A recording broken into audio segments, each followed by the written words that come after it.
the awards. And thank you for your attendance and participation in this conference. As you know, this is one of our more, well, this is our fourth conference out of North America. One of our largest conferences ever. Certainly one of our most notable venues. I'd like to thank the Deputy Warden here for this. And with that, I'm going to get started. I'm going to be able to present several awards tonight. The first will be the William Stephenson Award, which is given for lifetime achievement. The next will be the Don Brenner Award, which is the Best Paper Award from our previous conference. And in this instance, it's the first time that that award will be offered. Then there will be a competitive award given for the best poster that we had today, as you'll be aware when we went through the posters session. Now, I've arranged that I'm not going to do this alone, and I'm grateful for that. We have tonight with us the daughters of William Stephenson, and they're here to present the award to the son of the recipient, Dr. Han Q. Kim, as he likes to be known, and is known, Dr. Q. And Dr. Q is a personal friend of myself, and an outstanding lifetime achiever, the second recipient of this award. And his achievements are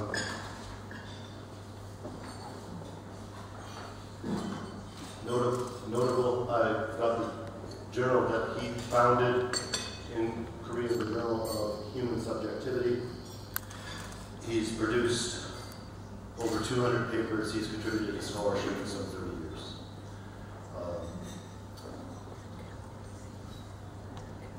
I want to welcome you and turn this to you, and we will speak to the source of the award, Dr. Stephenson. Thank you.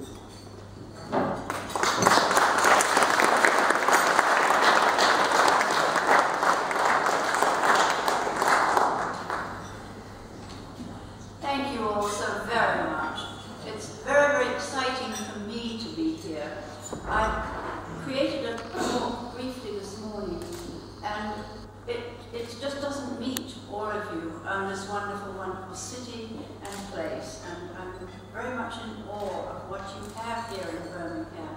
I know my father would have been too. He would have felt very much at home at the University of Birmingham. He loved art, fine arts, and would have thoroughly enjoyed the wonderful Barker Institute that you have of fine arts, the exhibits, especially that of tennis perhaps, because he was a tennis player in his earlier days. And I think what I particularly saw in that was that delightful lecture hall, which would have reminded him so much of the lecture halls that he lectured in here in England before he left for the United States, and after the Second World War in 1948. He enjoyed beauty of all kinds in his life, and I think the thing he really would have felt good about was the incredible modern technology that you have here. And now, he never would have believed, I'm sure he believed, I think he knew lots of things would happen, particularly to Q after he had died. And it's exciting to see what is happening through you, all of you, and through Dr. Kim, to Q. He died 22 years ago, and I've been asked to say a little bit about his character. I knew him, so I assume everybody knew him. Well, you know his work, and you know his picture, you've seen it, but I think very briefly, he was a very warm, intense person.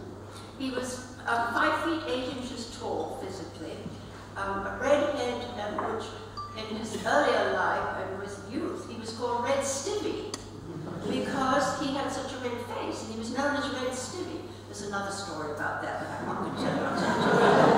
It's an interesting one in the University of Chicago days. What the heck? Sorry. Anyway, excuse me, Marion told me to keep Marion as my sister. She's my governor, and she tells me to keep things brief, but I think you'd enjoy this. My mother went to the door one day. She was very, very petite, very small, very precise, and two gentlemen were at the door. And they said, could we talk to you for a minute, Mrs. Stephenson? Yes. Your husband, 1950. Now, 1950 was a key year in the United States. Keep this in mind. One of the key years in the United States. We came over in 1948. He was teaching at the University of Chicago. And she went to the door. She said, yes, what's the matter? And he said, could we talk to you? Oh, do come in, you know, have a cup of tea. They said, no, we'll stay right here. So they badged him. We'd like to ask you a few questions about your husband. Yes. Was he a member of the Communist Party? No. Did he do various other things? Did he help start the British non-smoking union? Well, yes, he was very interested in that. Felt very strongly about it. So then she kept on asking. He said, well, why are you asking all these questions? Well, in our research about him, we find that he was called Red Stevie. I give away the punchline for the story, I'm sorry. But of course, that was the height of the McCarthy era, where anyone with a name with Red, anyone with a connection to any non-100% American, and he wasn't even, I think he may have been an American by then, but he was an American citizen. But anyway, now back to the reality. He had a wonderful sense of humor. My mother loved to tell that story, and he loved to tell it. He was generous with his time, his enthusiasm, his knowledge. He would have loved to be here.